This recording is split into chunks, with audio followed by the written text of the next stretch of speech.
Mayroong isang hari sa isang malayong kaharian sa Mindanao ang may dalawang anak na lalaki. Ang nakatatanda ay si Prinsipe Madali at ang nakababata ay si Prinsipe Bantugan. Sa murang edad ay nagpakita si Prinsipe Bantugan ng magagandang katangian na higit sa kanyang nakakatandang kapatid na si Prinsipe Madali. Laging sinasabi ng kanilang guro sa kanilang ama na si Prinsipe Bantugan ay napakatalino. Mabilis siyang matuto kahit sa paggamit ng espada at palaso.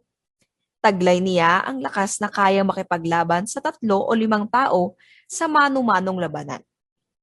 Ang unang tanda na siya ay magiging isang magaling na sundalo ay nang makita siya na napatay niya mag-isa ang isang malaking buhaya na pumatay sa ilang taong bayan.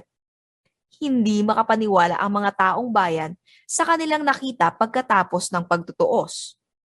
Napakalakas niya, ang sabi ng isang matandang lalaki nang makita ang patay na buhaya. Paano na kaya ng isang tao na ganito kabata na patayin ng buhaya? Sinasapian siguro siya ng mga Diyos, sabi naman ng isa.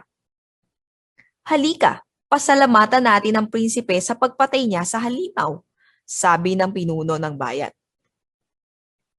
Nang umabot na si Prinsipe Bantugan sa kanyang kabinataan, siya ay naging pinakamagaling na sundalo sa kaharian.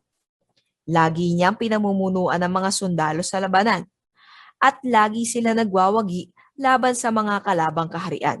Ang kanyang pangalan ay naging bukang-bibig ng lahat ng mga sundalo ng mga kalapit na kaharian. Hindi nagtagal ay wala ng kaharian na nangahas kumalaban sa kanila. Kapayapaan at pag-unlad ang naghari sa kaharian dahil sa natamo nilang respeto at pagkilala ng mga kalapit kaharian. Nang mamatay ang kanilang ama, ang kanyang nakakatandang kapatid na si Prinsipe Madali ang nahinirang na bagong hari. Nagkaroon ng protesta sa mga nasa ranggo. Nais nila na si Prinsipe Bantugan ang maging bagong hari. Kahit ang mga ordinaryong mamamayan ay nagsasabi na si Prinsipe Bantugan ang mas karapat-dapat maging hari sa dalawang prinsipe. Si Prinsipe Bantugan ay matapang at malakas.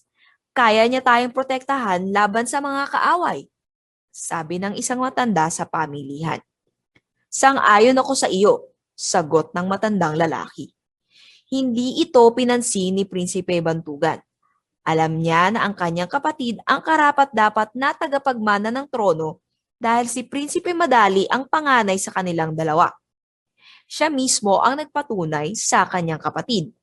Nararapat lamang na ang kapatid ko ang maging bagong hari dahil napag-aralan na niya kung paano magpatakbo ng gobyerno.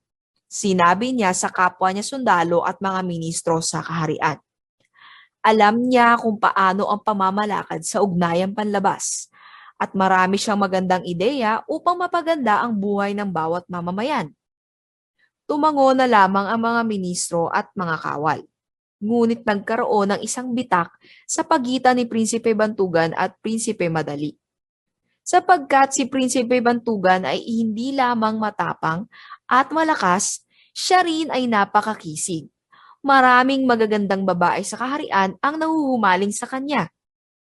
Kahit ang mga babaeng gusto ng kanyang kapatid na si Prinsipe Madali ay sumuko sa kanyang gayuma. Dahil sa galit at inggit, nagpahayag ang hari ng kautusan. Hindi ko gusto na kahit sino, ang makipag-usap sa aking kapatid na si Prinsipe Bantugan. Sino man ang makita na nakikipag-usap sa kanya, ay ipapakulong o kaya ay parurusahan ng malubha. Nalungkot si Prinsipe Bantugan sa iniutos ng kanyang kapatid. Nakita niya ang sarili na parang mayroong nakakahawang sakit. Lahat ay lumalayo sa kanya, kahit ang mga kababaihan. Kahit ang mga taong kanyang minahal. Walang gustong kumausap sa kanya sa takot na baka makulong at maparusahan ng hari. Dahil hindi na niya matagalan ng mga ito, nagpa siya ang prinsipe na lisanin ng kaharian at manirahan sa malayong lugar kung saan siya nanirahan habang buhay. Maraming salamat.